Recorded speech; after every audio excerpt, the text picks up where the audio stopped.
Good morning, Armor Down. Welcome to another week of Armor Down Mindfulness Training. I am here in my freezing cold garage, and this week I want to talk about Bell 2, which is training the mind. So far we've come through kind of a new way of thinking about the brain. The brain no longer is this kind of thing that sits in your brain or sits in your head and processes information. It's not just receiving information and processing it.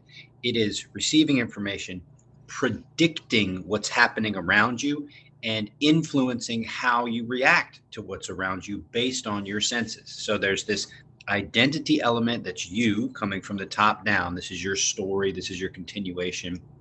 Then there's the bottom up experience that is coming from your senses in the world around you. And then there's the corrections that are taking place inside that moment.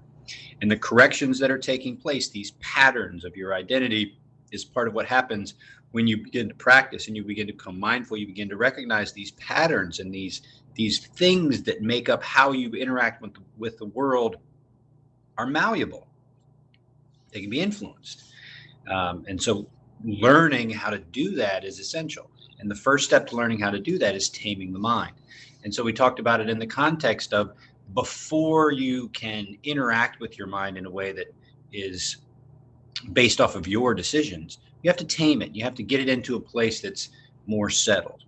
And so the first way we do that, Bell 1, which we talked about last week, Bell 1 is all about bringing your attention fully to your senses. And so you know for a fact that your senses are always taking place in the present moment: sight, sound, taste, touch, smell.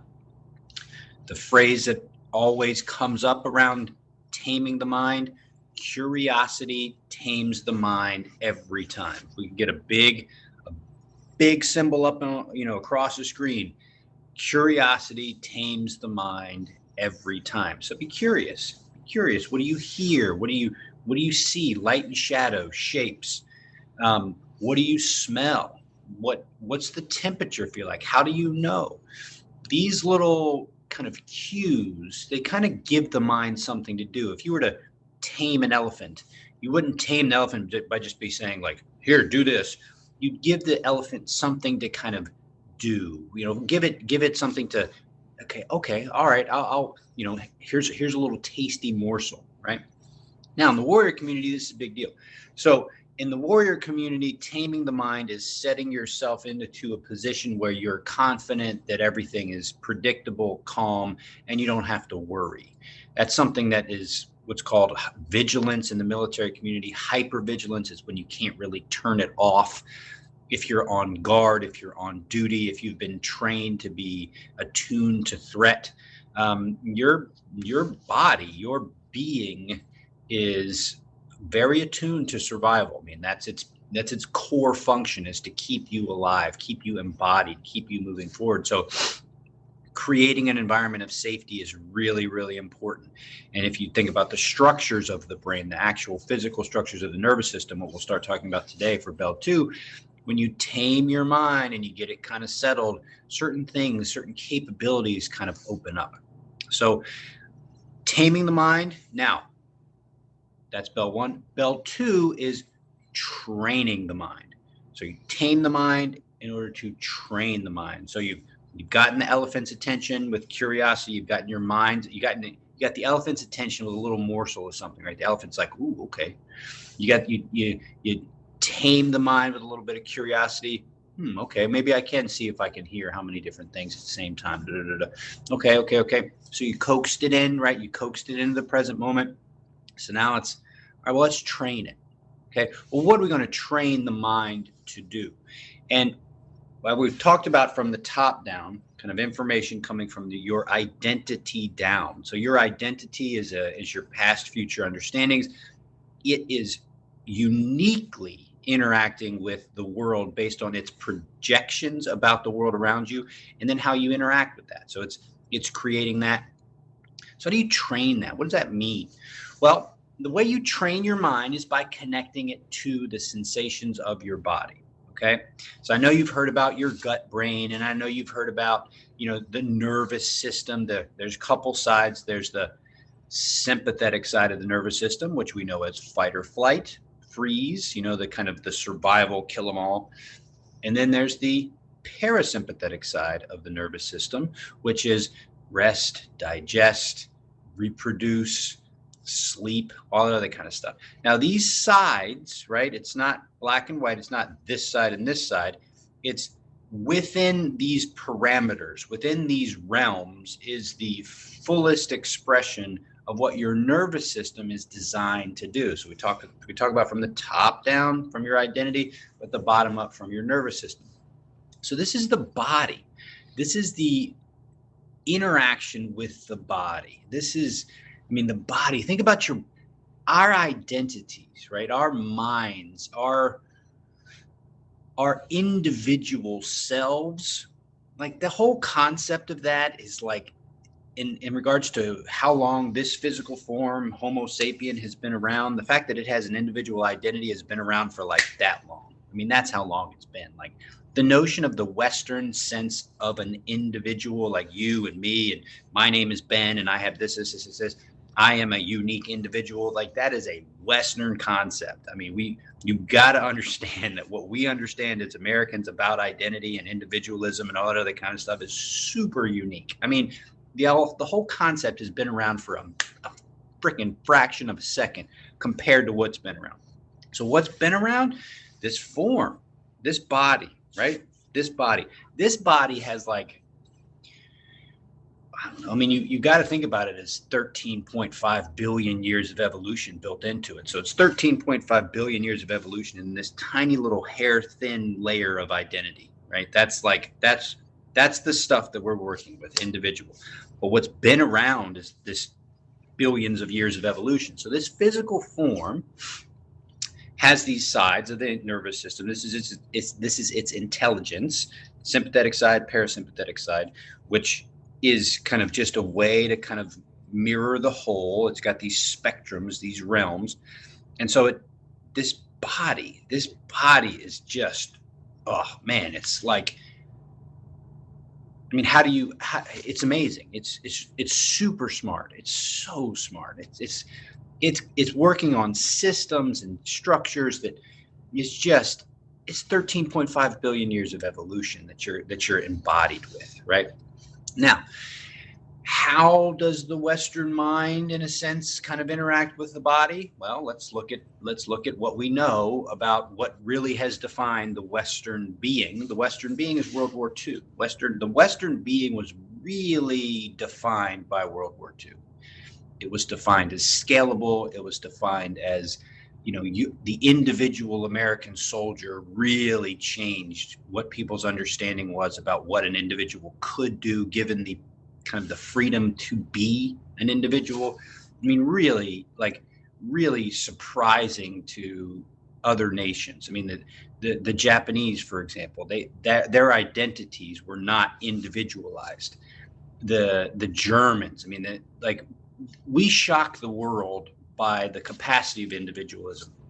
Shocked it. Everyone was just like, what? We should be whooping their asses. What's going on here? So we really evolved from World War II. And why wouldn't that be the case? It was after World War II that we kicked the world's ass. We did. We really did. And it's reflected today. So how did those warriors interact with their bodies, right? They pushed it to the max. The whole fitness culture, I'm going to speak in broad terms, but if you look at fitness culture, it's an evolution of this World War II concept. It's all about combat, no pain, no gain, and pushing to the limit. Pain is weakness leaving the body. If you're not throwing up, you're not trying hard enough. All that came from the culture that developed out of World War II because it worked, right? So all the stuff going on in your body, just push through it. You can push through it. Your body is subservient to your will. Push through it, push through it, push through it. And of course, you can go back even further, Protestant ethic. You can go back even further to religious understandings of the body. The body is sinful, all that kind of stuff. So what we developed as a culture is this capacity to just ignore, right? So push down, ignore, push down, ignore. Pain is weakness leaving the body. You got emotion, suck it up and drive on, push that through. So what we're dealing with as a consequence of that is a culture that did not interact with the body. And so what we do to train the mind, is to start reconnecting to the sensational experience. Now, the sensational experience takes place in the present moment. That's why you bring the mind into the present moment. Bell 1, tame the mind, train the mind by interacting with the body. Now, in the seated practice, we just go through the body in chunks. Okay, so it's the chunks of the body. So if you visualize a human skeleton, the bottom chunk of the spine is the hips down. That's called the ground. The next chunk is the hip section. That's so ground, hip section. Then it comes to the core. Then it comes to the heart space.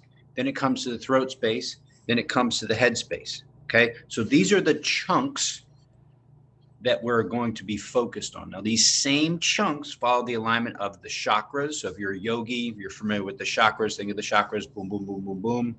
Chakras are really cool. There's a lot to be said about that. So that's like what we're talking about is the basic sensation of these chunks. The chakras talks about the energetic element of those chunks. So there's layers upon layers upon layers of awareness to be had. But anyway, we train the mind to reconnect to the body. And what does that mean? What does it mean to reconnect to the body? It means to recognize that the body's talking. It means to recognize that the body is giving you tons of information at subtle layers. Now, if you ignore it, the body's just going to keep ratcheting up the sensation until you fucking listen, right? So pain, just pain that shows up out of nowhere, all that kind of stuff. The body's going to get your attention whether you like it or not. So, I mean, like I was talking to my godmother the other day, and she's talking to me about how she's in her early 70s, and she's healthy, she's good, but a lot of her friends are really falling apart. Their health is falling apart. They can't do much. They need a lot of assistance, all this other kind of stuff. So their bodies are starting to fall apart, and so they've never interacted with their body really. So now their body's falling apart, and they're just stuck with it. So the idea is you don't want to wait on this. Like you want to be interacting with this stuff now. And that's why last week I called practice the ultimate practice, because you can be doing this stuff up to the moment of your death. And so you might as well start practicing the things that you can practice forever. You can't practice some of this other stuff forever. It starts to deteriorate. There's diminishing returns. Mindfulness and meditation is the opposite. The more you practice over time, the more returns you get. It doesn't fall apart over time. So anyway, you want to be getting into this stuff now. So you want to be learning how your body talks to you. You want to be learning what your body has to say. You want to be learning the subtleties. You want to be learning trust. You want to be learning this sensation, is okay. It has this quality. It has this location. It has this intensity. It has this depth, this direction, this size. It's the language of lids. We'll talk about that more later. But it takes time to learn. It really does. I mean, it's taken me a long time to learn how to kind of be with my body and trust it again. And so what training the mind does, second bell, what training the mind does is reconnect it to those pieces, those chunks. It's a full spectrum. It's a huge, unbelievable world. And so just like we've talked about before, we kind of break it down into chunks to make it more manageable. So let's do a little practice. We'll do a little practice. We'll go through bell 1 and we'll go through bell 2, and we'll call it a day. All right. So if you can, just start to slow down and just come as you are, right? Just be right where you are in terms of whatever you're thinking. Cool. Let it be there. Whatever you're feeling. Cool. Let it be there. Just settle in for a second.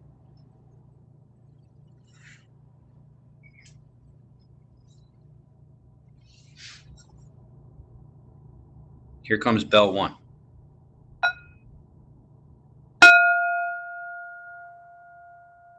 As that sound fades, pick up where it leaves off with your sense of sound and reach out. Reach out and hear what you can hear. Means you got to get kind of quiet. Got to be curious. There's a bird. Sound of the heater. There's that bird again. Curiosity. Now feel free to close your eyes and just use your sense of sound to construct the world around you. If you're hearing a lot of silence, a lot of emptiness, double check that it's, not fake, right? Make sure it's predictable. So my garage is absolutely predictable. There's nothing that would just pop in and show up out of nowhere. So I can be settled in the fact that I'm in a safe environment. So I can put that all together in my mind's eye, but stay still, calm, and quiet.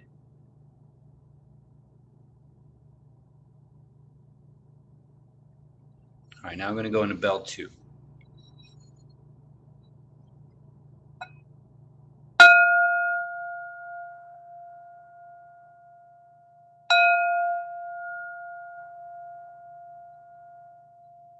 Okay, bell 2 starts with what you feel beneath you. So just feel the ground beneath you.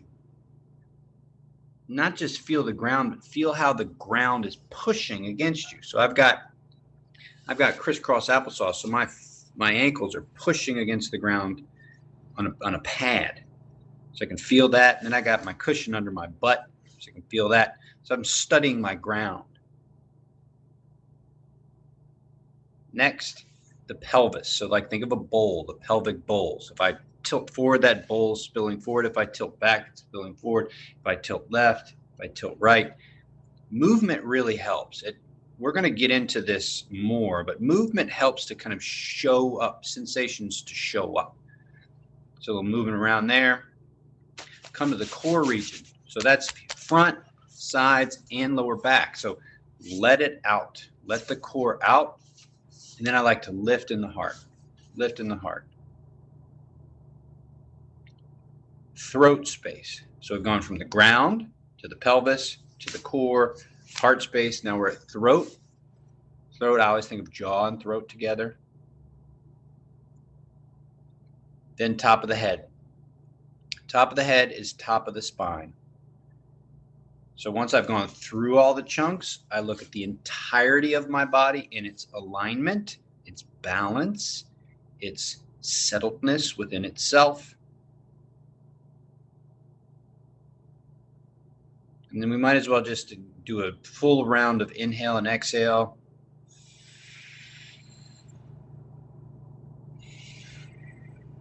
And just sit with your posture. If you've never worked on your posture, sitting in posture aligned is going to feel different. It's going to feel. That's what it's going to feel. Because if you don't interact with your alignment and your posture, then doing so will be unique. So you have to think, your brain is basically maintaining your patterns. It's not just maintaining your patterns, it's predicting your patterns for you, the patterns that you always do. It's predicting them and then adjusting those predictions based on your senses. So when you create a new pattern, when you create a new engagement, your brain does not have the kind of the wiring to account for it.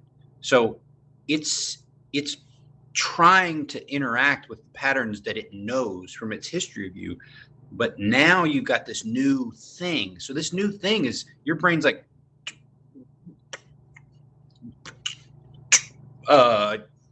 trying to get back to what it knows, right? So by creating this new patterning, your brain's like, so there's an element of unfamiliarity, and it'll show up as sensation. So you're sitting in good posture, and you might feel your back, you might feel your core, you might feel some tension in different places. Your brain is trying to figure out this new pattern, and the more you practice it, the more it'll get patterned in. And then in the future, as you have done this, your brain, all of a sudden, it's like a click. It's like, oh, okay. So then it starts to include this pattern. Remember, your brain's just not just sitting there responding to things. It is engaged in your perception of things, engaged in the creation of your reality to things. So it's doing all this stuff. And so what you're doing is you're retaking over. You're taking charge. You're saying, "Nah, brain, I'm gonna have to get a little bit more involved here. There is more to me than my brain. There's more to me than my body, and I'm going to start taking advantage of that." And so the brain is just going to go, "Okay, so let's do it." Now, typically, your brain's going to want to go back to what it's familiar with.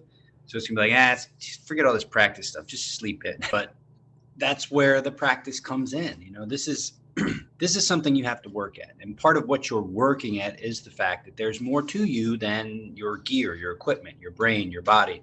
There's elements that are there for the learning and for the understanding. So that's why we practice. That's why we're here. That's why Adam and I are working to get this content out, because the world around us and the complexity of all the things that's going on is just going to keep spinning up and keep going and going and going. But that's okay, because we have to practice to settle into, to become present, to tame our minds by connecting to the body. And we'll work on that more on Thursday. So thanks, Armor Down. See you on Thursday.